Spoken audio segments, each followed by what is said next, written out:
그러니까 하나님도 우리가 하나님의 이름을 붙이는 거는 그거는 실제가 아니라는 걸 여기서 지금 또 일으키시면서 하나님에게 이름을 붙이는 행위는 그거는 그냥 실제가 아닌 명명하는 거래. 응? 그래서 뭐 하나님을 신하로 혹은 행위상학의 대상으로 만드는 망령된 행위랍니다. 할렐루야. 네. 013번에 하나님을 당신으로 부르는 행위 이의 모든 행위는 사실상 하나님의 이름을 망령되이 일컫는 행위이다. 하나님 당신으로 인해 살기를 외치는 행위를 제외한 모든 행위, 그러니까 하나님 살려달라고 하나님 살라고 부르는 이름은 여호와 하나님이, 내가 이용해 먹으려고 부르는 이름은 잘못되게 부르는 거라는 거예요. 여기서 망령되게 부르는 게, 그러니까 하나님 당신으로 인해 살기를 외치는 행위를 제외한 모든 행위는 정도의 차이가 있겠지만 사실은 여호와의 이름을 망령되이 일컫는 행위다. 하나님의 이름을 가장 많이 명명하면서 사실은 하나님의 이름을 가장 망령되이 일컫는 행위로 빠질 수 있다. 보다 적극적으로 말하자면 하나님의 이름을 가장 많이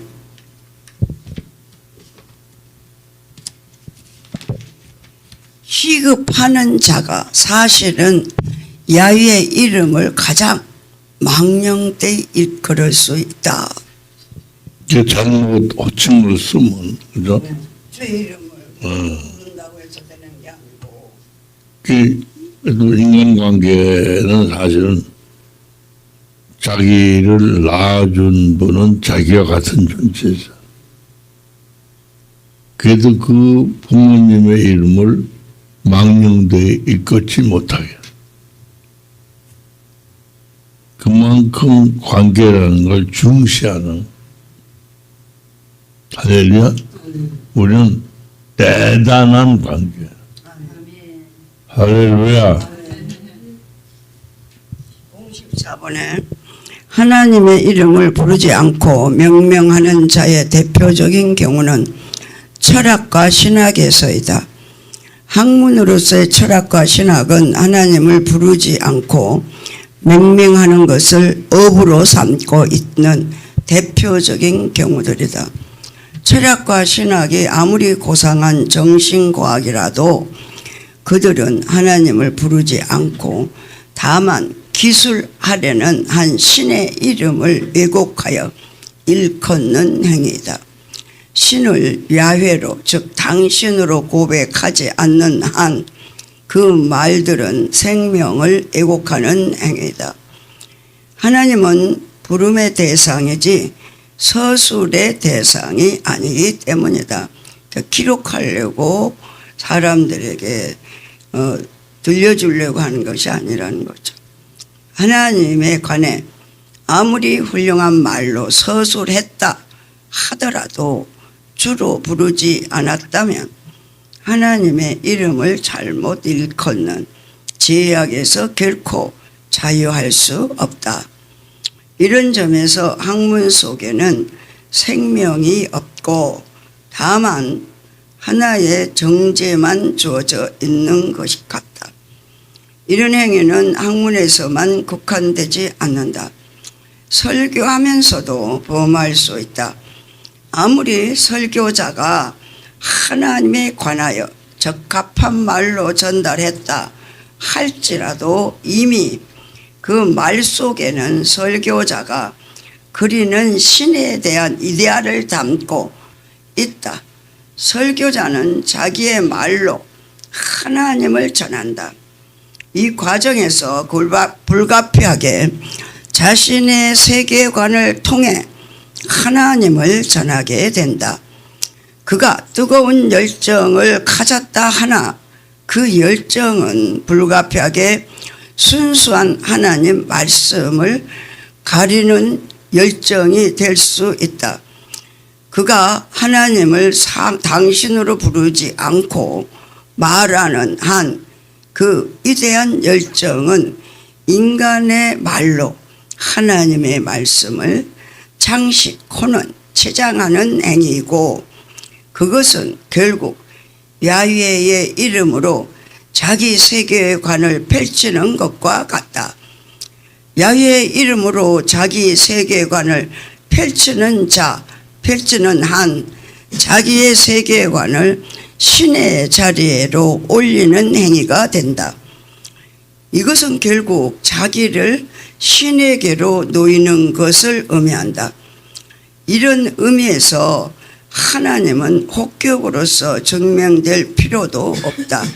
하나님은 주격으로서 증명될 수 없다고 말한 에브너의 말이 절실하게 다가온다.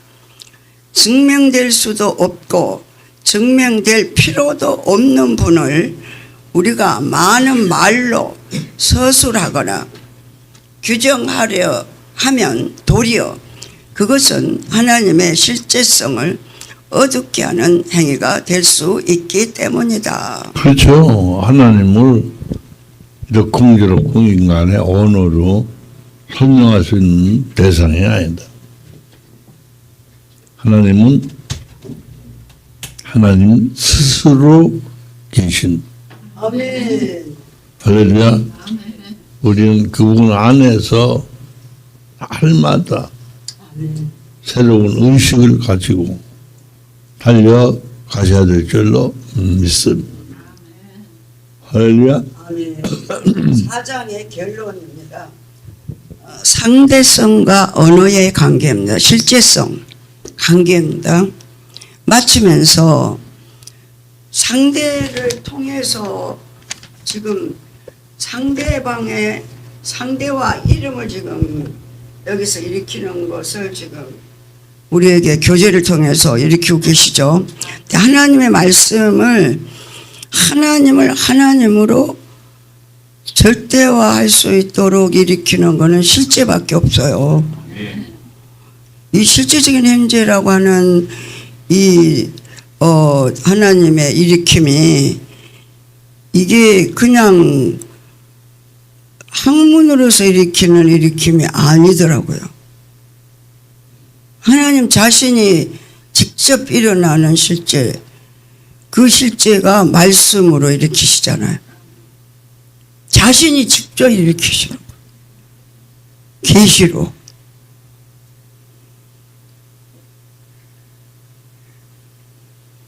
그게 아니면 다 허상이다니까요. 이 지금 마지막에 아버지가 이 영적인 훈련에, 그러니까 추수를 거두는 마지막 훈련이에요. 그 목사님도 그렇게 말씀하셔요. 실제가 안 되면 다 허상인데 어떡하면 좋을까? 고민. 그래서 어떻게 하든지 간에 주님이 일으킬 수 있는 실제적인 현재의 환경으로 이끌어가기 위해서 이렇게 지금 추석날도 안 쉬고, 할렐루야. 쉬면 재나지. 그리고 우리는 주일을 밖에 할 게 없잖아요. 뭐 할 일 있어요? 없어요. 목사님하고 제가 그랬어요. 목사님 80이 넘고 저도 70이 5이 되면 나이 먹었다 불잖아요. 쬐끔이라도 먹었다 불잖아요. 근데 누가 우리를 이렇게 써주겠냐고. 하나님밖에 안 계시잖아요.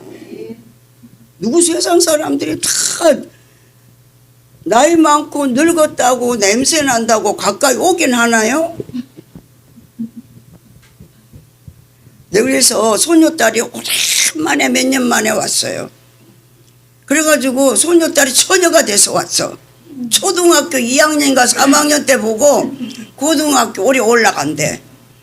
그래서 제가 그랬어. 소녀딸 보고, 너 한 달에 한 번씩이라도 할아버지한테 안수 받으라고. 그리고 네 아빠도 목사님이니까 축복기도 받으라고. 할아버지 옆에서 매주 와서 안수 받던 애는 걔는 자기 자신을 아는 애요.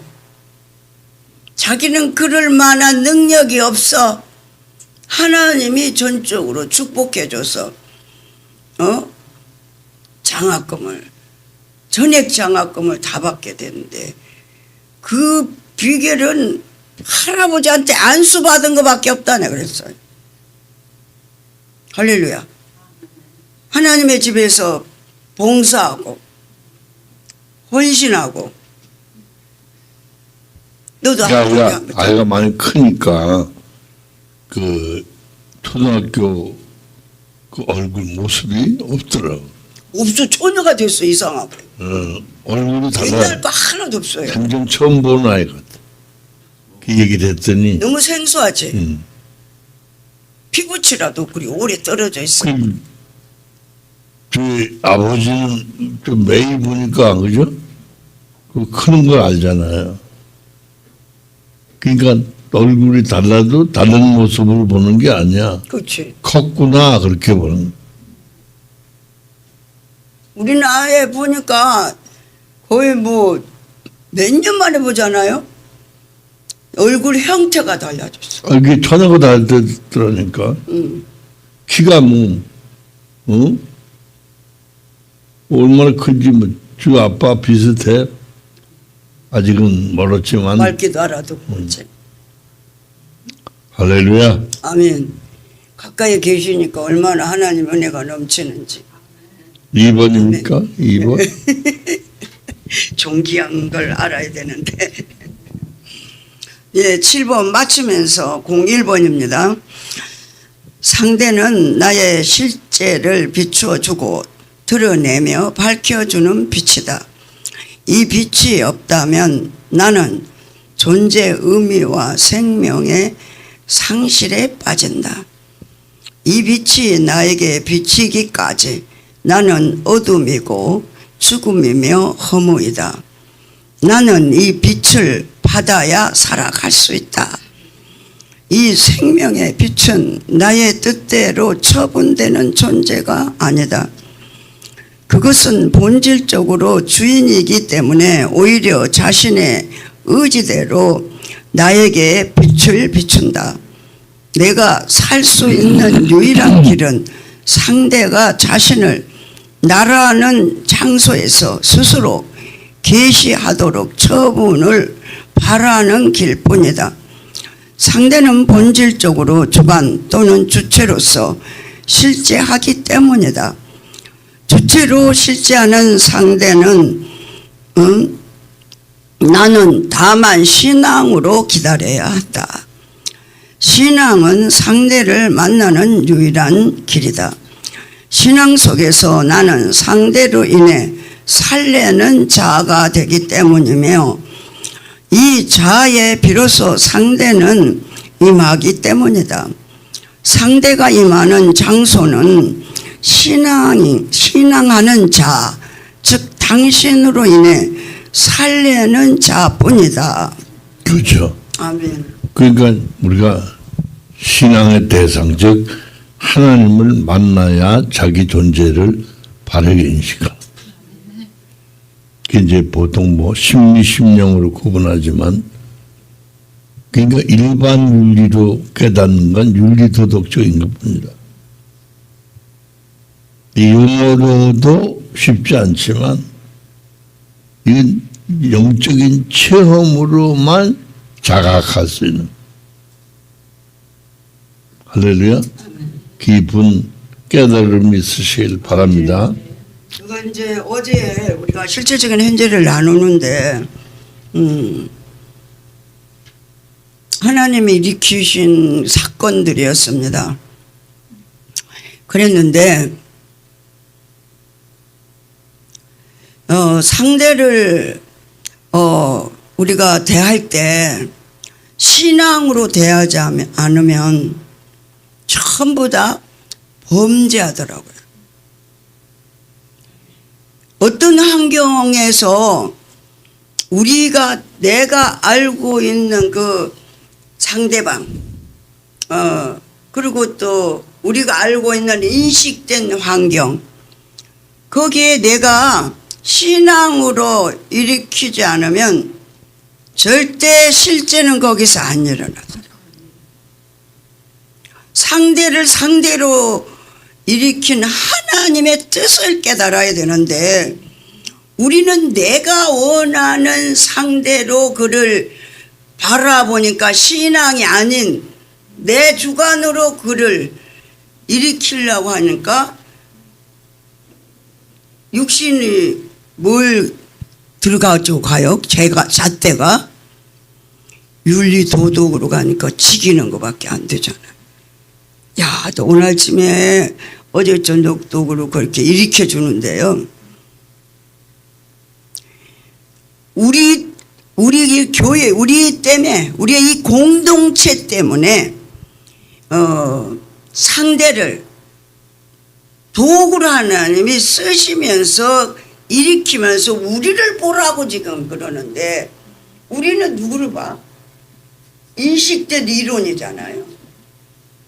보여주고 서로 이렇게 말로 알아줬고 깨달아졌고 하는 것들, 육신의 그 이성이 분석해가지고 적용을 하니까 죄도 죽고 다 죽여.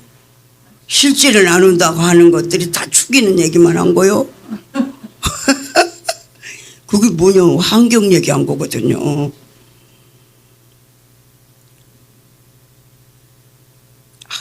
더 깊이 얘기하면은 숨을 못 쉬죠.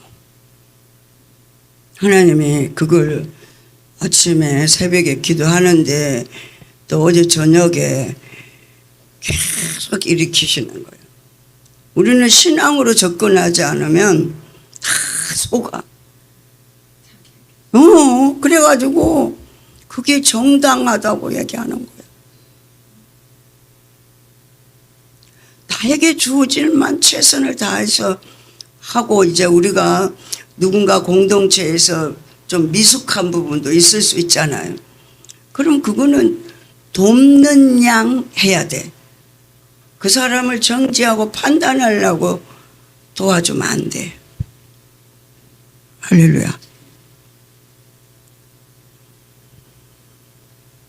기껏 해놓고 하나님 앞에 혼나네.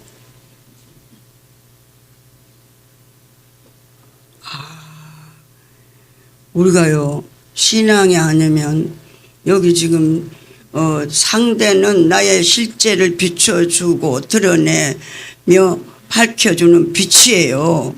상대가 어떤 일을 어떻게 그가 하든지 일으키든지 간에 그를 일으키는 분 하나님이 일으켰다라고 하는 것들을 우리가 신앙으로 접근을 하면 절대 범죄를 하지 않거든요.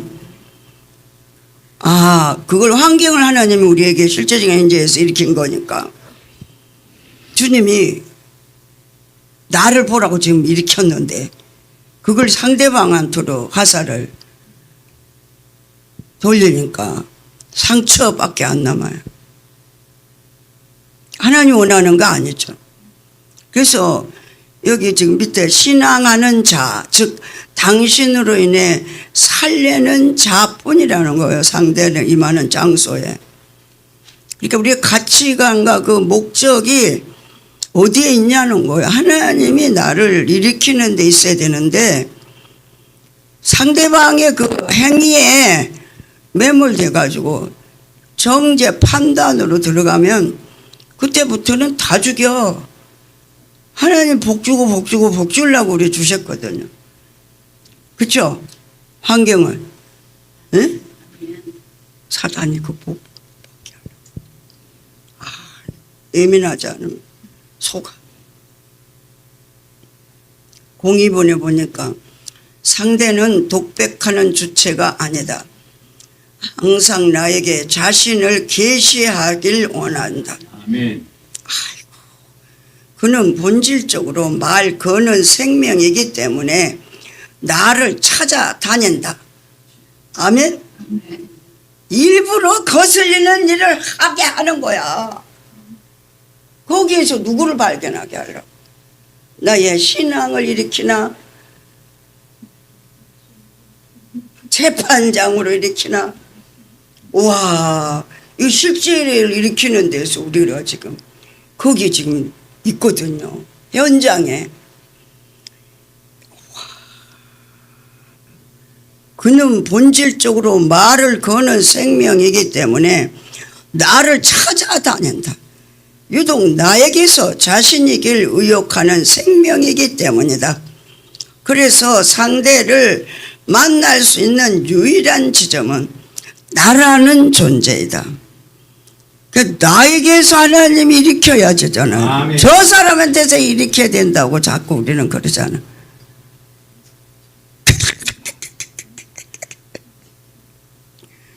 그러니까 자기를 세우는 게 제일 중요한 건데 네. 사람들은 상대방을 세우려고 그러니까 우와, 잘못 세워. 잔소리를 하는 거야. 자기를 세우지 아니하면 상대방을 세울 수가 없다. 자기를 세우지 않았기 때문에 세우는 게 뭔지를 모르기 때문에 자기가 네. 자기에게 속은 거예요. 그 환경을 일으킨 분이 하나님이 일으켰다라고 하는 신앙으로 접근해야 되는데, 야, 범죄의 온상이더라고요. 신앙이 아니면. 유독 나에게서 자신이길 의욕하는 생명이기 때문이다. 그래서 상대를 만날 수 있는 유일한 지점은 나라는 존재이다. 유독 나라는 존재에서만 자신을 계시하길 원하는 생명이기 때문에 인간은 참된 나가 되어야 한다. 참된 나란 상대가 주인으로 임하는 지점이다. 참된 나란 오로지 당신으로 인해서만 살려는 자로서 겸손의 실제이다. 와, 자기가 안 보여주고 속으면요 이 아래도 없어요. 질서가 딱 무너져 버려요. 제가 하나님 됐으니까. 그리고 그 정당을 딱 얘기를 해. 재판장 딱 돼버려. 인격은 이러한 겸손의 자에서 실현된다. 겸손이란 도덕적 혹은 행위적 혹은 인륜적인 개념이 아니라 오로지 인격적인 개념이다. 인격이란 상대가 아무런 방해를 받지 않고 자발적으로 나에게 임하면서 일어나는 자이다. 할렐루야.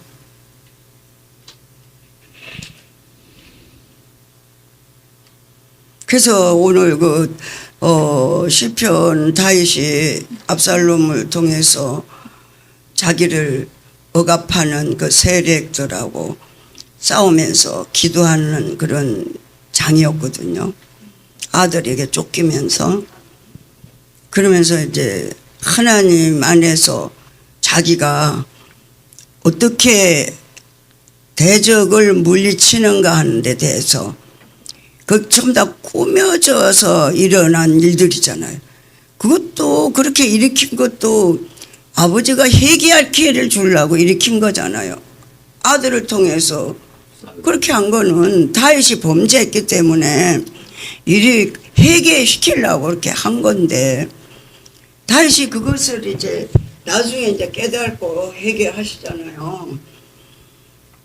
저희들이 모든 이 환경을 일으켜가지고 하나님이 문제와 사건을 일으키는데 거기에 제가 주인공이 딱 돼버리네. 주께서 일으키라고 준 환경인데 신앙으로 접근하지 않으니까. 신앙으로 접근하지 않으면 정죄하게 돼요. 예, 무법천지가 돼버려. 위아래도 없어. 와, 우리가요 속아갖고 그러더라고. 우리 믿음 좋은 것 같으죠? 아니에요. 믿음 없어요. 딱 하나님이 전쟁을 붙여놓으면 그 환경 문제 사건을 일으키는 거 하나는 전쟁 요 땅 시킨 거거든. 환경을 준 거거든. 근데 그 환경에 딱 매몰돼 버려. 아유 주님, 신앙으로 들어가면 주님의 생명을, 주의 이름을 부르는 자가 살아나잖아. 주님하고 이렇게 주님이 그로 들어가야 되는데 들어갈 새도 없어. 급해 맞아가지고.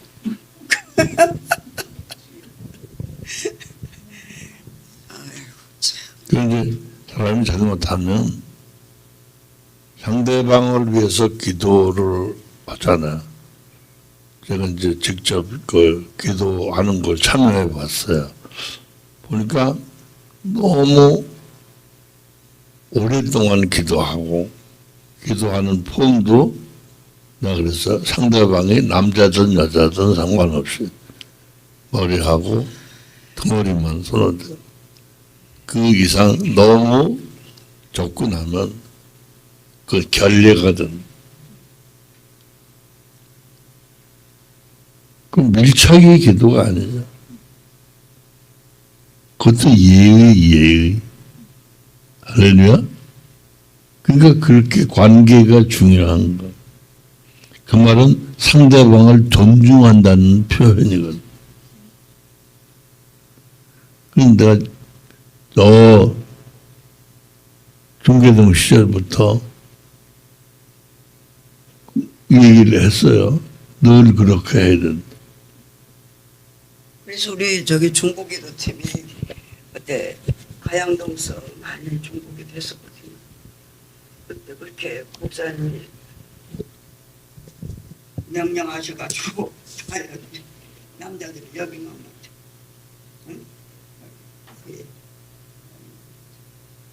그러니까 그게 그 관계에 대한 예의.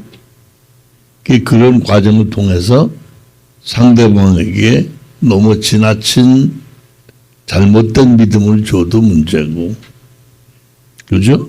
자기가 무슨 문제를 해결해 주는 해결사처럼 비춰도 안 돼.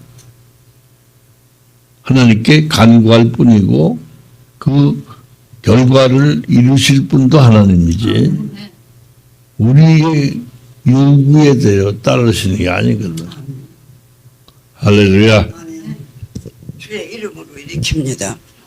예, 03번. 나는 상대가 아무런 방해를 받지 않고 스스로 일어나게 하는 존재가 될 수 있지만 동시에 방해하는 존재가 될 수 있다.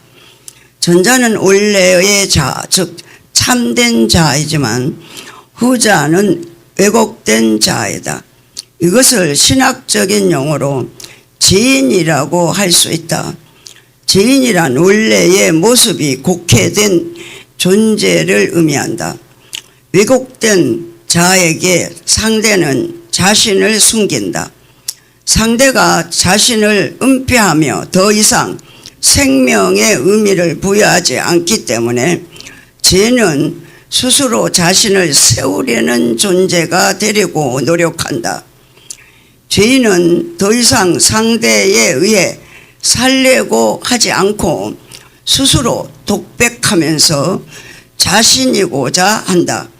스스로 자신이고자 하는 독백은 상대에 대한 적극적인 반역이다. 그러니까 우리 인간이 잘못된 게 뭐냐면 상대를 위해서 기도해 준다는 미명 밑에 자기가 갈구하고 자기가 추구하는 바를 기도하기 쉽다.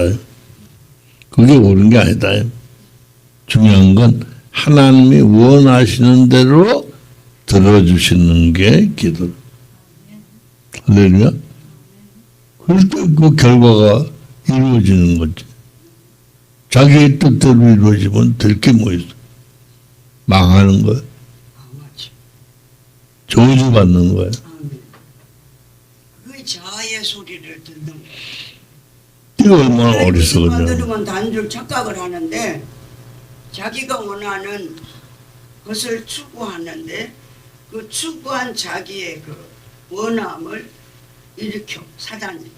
그래서 그가 원하는 대로 음성을 듣고 그대로 행동으로 옮길 때 자기도 죽고 상대도 죽이고 다 죽고. 04번에 상대는 나에게 항상 말을 거는 주체이다. 이것을 우리는 하나님이라고 부른다. 하나님은 나에게 항상 말 거는 생명이다. 이에 대해 인간은 응답하는 주체로 창조되었다. 응답하는 주체란 말 거는 하나님으로 인해서만 살 수 있는 피조물임을 뜻한다. 아멘. 이것이 왜곡되면 인간은 응답하는 주체가 아니라 하나님처럼 말 거는 주체가 된다.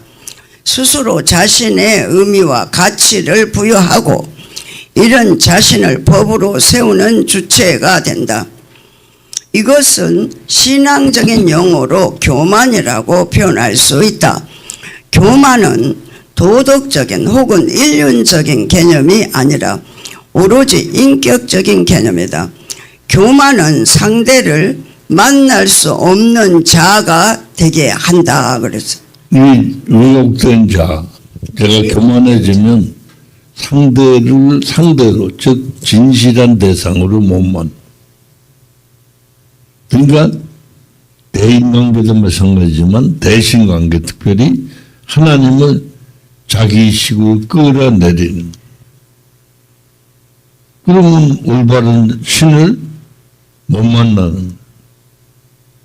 그죠? 누구마다 고무신을 신어야 되는데 집세기를 신으면 안 되죠. 이렇게 왜곡된 자아를 가지고 살면 모든 게 왜곡돼. 바로 인식하시기 바랍니다. 네, 5번, 05번. 05번입니다. 그러니까 우리가 잘못된 이 교만을 지금 일으키는데 여기서 교만은 어떻게 해서 일어나는가 보니까 스스로 자신의 의미와 가치를 부여하고 이런 자신을 법으로 세우는 주체가 된다. 이것은 신앙적인 용어로 교만이라고 표현할 수 있다.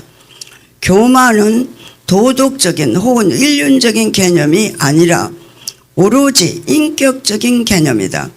교만은 상대를 만날 수 없는 자가 되게 한다. 상대를 누굴 얘기해요? 실제적인 현재 하나님을 만날 수 없는 자로 자기가 일으킨다는 거예요. 그래 가치를 어디 스스로 자기에게 부여하는 가치를 가질 때 그렇다는 거예요. 그러니까 우리는 이제 영성훈련을 하면서 저와 여러분이 의사를 가지고 상대를 일으키기 위해서 대연도 하고 예언도 하잖아요. 그 우리가 일으키는 게 아니고 주께서 일으키는 대로 수종드는 거지. 아멘? 예. 05번에 보니까 상대의 실제성 문제에 대해 우리가 가질 수 있는 또 하나의 중요한 지적은 상대가 나의 소유가 될 수 없다는 진리다. 누구 소유예요? 우리가 다 하나님 소유잖아요. 아멘. 근데 내 것인 영 착각을 했고 내가 뭘 어떻게 해야 된다고 생각하는 거 이거 교만이더라니까. 이를 위해 소유가 가지는 개념에 대해 생각해 볼 수 있다. 소유란 나의 것이라는 뜻이다. 나의 것이란 그것이 나에게 속했다는 의미다. 예를 들어 저 컴퓨터가 나의 것이라고 할 때 저 컴퓨터가 나의 물건이라는 말이다. 나의 물건은 곧 나의 것이고 나의 소유이다. 나의 것이란 내가 그것을 내 마음대로 처분할 수 있고 임의로 처분할 수 있다는 것을 뜻한다. 나의 것이란 내가 어떤 것을 가진다는 뜻이고 그것을 내가 내 마음대로 처분할 수 있다는 뜻이다. 어떤 것이란 나와 상대의 관계 방식에서 내가 가지는 하나의 관계 방식이다. 즉 내가 상대를 어떤 것으로 파악했다는 것을 전제한다. 내가 상대를 하나의 사물이나 물화된 존재로 파악하고 있음을 가리킨다. 소유 개념은 여기에서 주어진다. 만약에 내가 상대를 사물로 보지 않으면 소유 개념이 사라진다. 예를 들어 어린아이들에게 있어서 장난감은 소유의 대상이 아니라 놀이의 대상이다. 왜냐하면 그들의 눈에 보이는 장난감은 단순히 죽은 물건이거나 사물 혹은 물화된 존재가 아니기 때문이다. 마치 어린이들이 장난감을 살아있는 존재로 여기고 자신과 놀이할 수 있는 대상으로 여기듯 눈앞에 있는 존재가 전부 살아있는 존재로 보일 때는 소유 개념이 없을 것이다. 소유란 생명과 죽음을 구별하는 순간부터 생겨난다고 해야 한다. 생명이 없는 상태를 인지하는 순간부터 물건 개념이 생기고 그것을 소유하려고 하게 된다. 이런 소유 개념이 점점 강해지면 살아있는 생명도 사물이나 물건으로 파악하게 된다. 상대를 그렇죠. 인격적으로 일으키는 게 아니라는 얘기죠. 물건으로 일으킨다는 거예요. 저 사람은 저럴 수밖에 없어. 그러니까 내가 이렇게 해야 돼. 이 자기 주관으로 그렇죠. 상대를 대상을 어떻게 파악하느냐에 따라서 우리의 인식이 바뀐다는 거지. 할렐루야. 아멘. 06번. 네. 06번에 상대가 사물로 보이는 것은 인격의 문제로 이해해야 한다.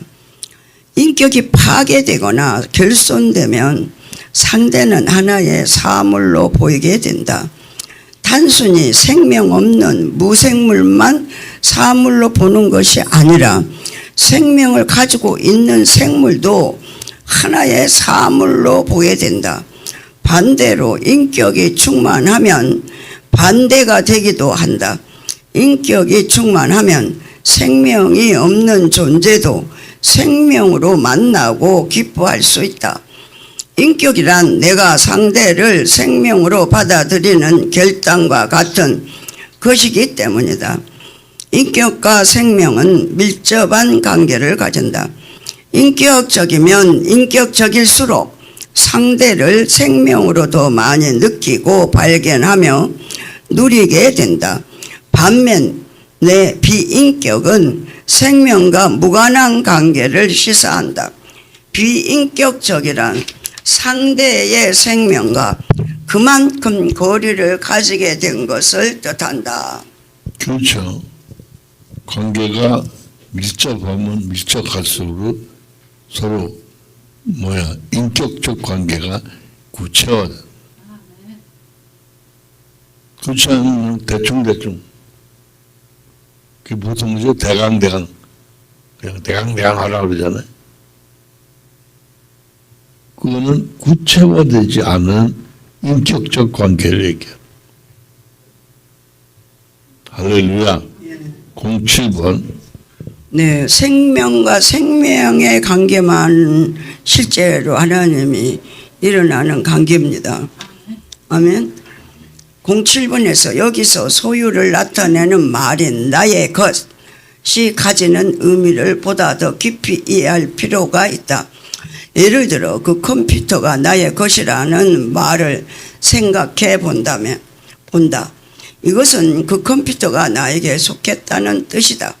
동시에 내가 컴퓨터를 사물로 가진다는 뜻이다. 사물로 가진다는 뜻은 사실은 내가 그 사물에게 속했다는 의미를 가진다. 또 하나의 예로서 내가 돈 100만 원을 가지고 있다고 하자. 이 돈은 나의 소유이다. 이 돈은 나에게 속했다. 이것은 나는 이 돈을 사물로 가지고 있다는 뜻이다. 달리 말하면 내가 이 돈에게 속했다. 여기서 발견되는 사실은 이것이다. 나의 소유라는 말이 가지는 의미는 결국 내가 사물에 속했다는 표현인 셈이다.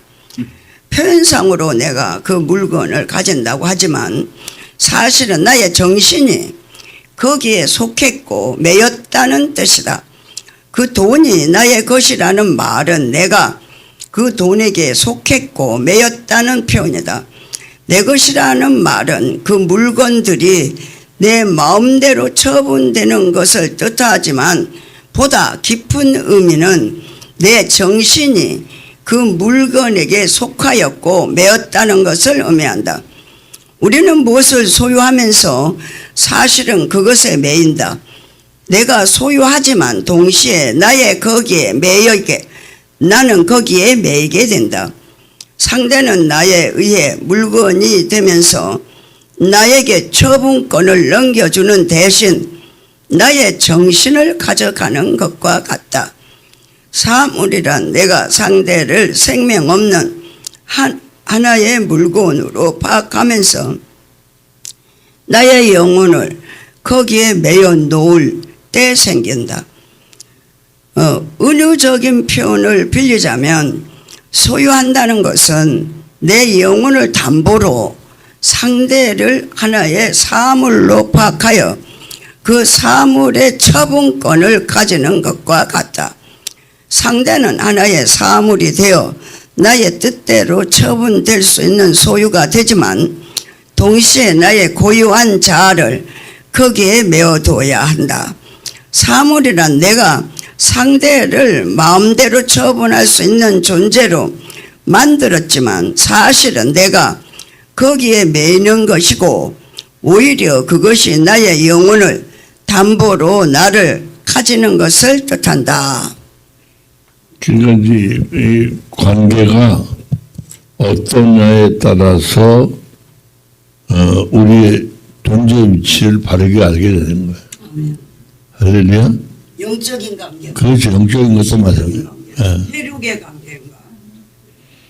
할렐루야. 아멘. 그 다음에 예. 우리가 그것을 구분하는 게 첫째 중요하지 않는가. 할렐루야. 모든 환경을 통해 하나님의 말씀을 일으키시는데 실제가 일어나기 위해서. 그런데 우리는 그것을 영적으로 일으키는 하나님의 실제를 일으키게 한 방법이라고 이렇게 적용을 하면 저희들이 실제적인 현재를 일으키는 하나님의 사건에 속지 않거든요. 근데 그 사건을 통해서 나를 일으키려고 생각하니까 상대를 무시하게 되니까 인격으로 인정이 안 되고 그 사람이 하는 모든 행동을 다 무시하게 되니까 하여튼 내가 보기에 좋은 일이든 나쁜 일이든 하나님이 그를 일으켜서 우리에게 우리를 볼 수 있도록 지금 환경을 주신 거거든요. 거기서 하나님 발견하지 못하면 우리는 허상이야, 허상. 그 사람이 옳고 그르고 잘하고 내가 믿을 만한 그게 아니고 그 사람 상대 문제가 아니고 하나님 환경을 일으키는 그 환경은 나를 실제 하나님이 일어나는 장소로 나를 일으키려고 준 거거든. 근데 저것 갖고 말하네? 저것 갖고 핑계내는 거예요. 너 때문에 내가 그랬다고. 부끄럽지 않아 하나님 앞에. 너무 부끄러운 거예요. 실제적인 현재 일으키는 하나님의 사역에 이렇게 저희들이 훈련이 안 되면 그런 나를 어떻게 발견할 수 있겠어요? 아멘? 네. 08번에 인간의 자아란 본질적으로 자유를 원한다. 그러나 자유는 나 혼자 누릴 수 있는 것이 아니라 상대와의 관계에서 생겨난다. 예를 들어 부부관계에서 남편 혹은 아내 홀로 자유롭거나 자유를 실현할 수 없다. 자유란 상대와의 관계에서 실현되기 때문이다. 인간 자아는 홀로 결코 자유할 수 없다. 소유란 자유를 원하는 자가 상대와 관계를 잘못 가졌을 때 생기는 현상이다. 인간 자아는 본질적으로 마이크가 네. 또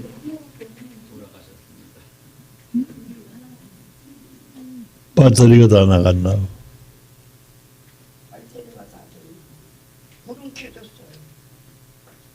우와, 다 나갔다고 그러네. 여기 거, 거기 거, 여기 거는 안 돼요?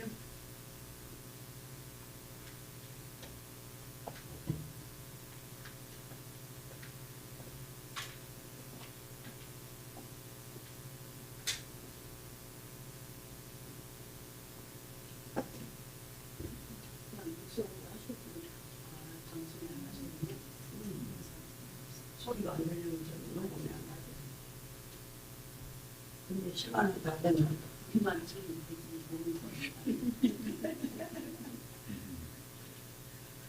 시간은 자꾸 가는데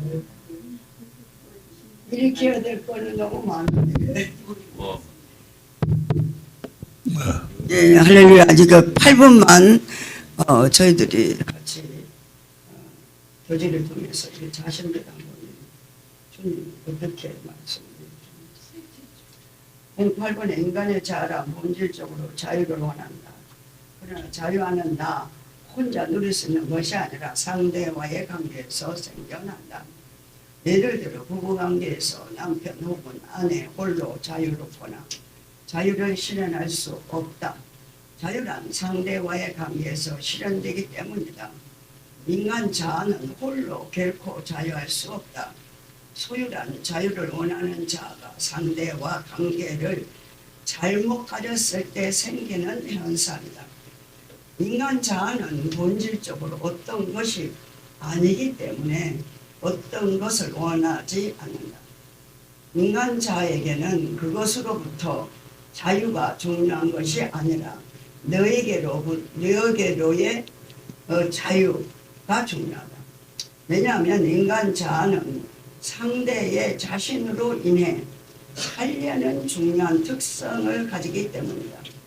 그 자아는 상대의 어떤 것을 원하는 것이 아니라 상대의 자신을 원한다. 그러나 어떤 것이란 이미 생명이 없는 사물이다. 상대의 자신으로 인해 살려는 나의 자아가 상대로부터 자신을 얻지 못할 때 오히려 상대를 어떤 것으로 만든다. 여기에서 상대를 인격으로 만나지 않고 무라된 존재로 여기게 된다. 무라된 존재란 상대가 실제로 물건이나 사물이기 때문이 아니라 내가 그것을 사물로 봐가기 때문이다. 그러니까 결과적으로 인간의 대상을 그냥 존재, 사물로 파악을 하면 비인격적으로 만나게 된다. 그럴 때 자기도 비인격적 존재가 된다. 할렐루야. 이게 상대를 인격으로 만날 때 자기도 인격적 존재가 된다. 할렐루야. 늘 이게 인식이 돼야 돼. 그래야 우리가 인격적 존재가 되는. 할렐루야. 이제 점심을 맛있게 잡술 시간이 됐어. 우리가 일으킬 수 있는 거는 사물을 물화시켜서 물건으로 우리는 상대를 일으키는 사람이 아니잖아요. 실제는 하나님이 그 속에서 일어나는 존재로 일으켜야 되거든요. 우리가 실제가 되면 상대를 인격으로 일으키는 자로 우리가 살리게 되잖아요. 상대방을. 근데 우리가 비인격적인 그런 환경을 우리가 이성이 주관이 딱 되면 판단으로 들어가는 그 사람을 하나의 객체로 만들어가지고 인격하고는 상관없이 내가 원하는 존재가 되지 않은 것 때문에 문제를 일으키는 거예요. 그런데 우리는 그렇게 접근하면 환경을 일으킨 하나님의 의도하고는 전혀 상관이 없거든요.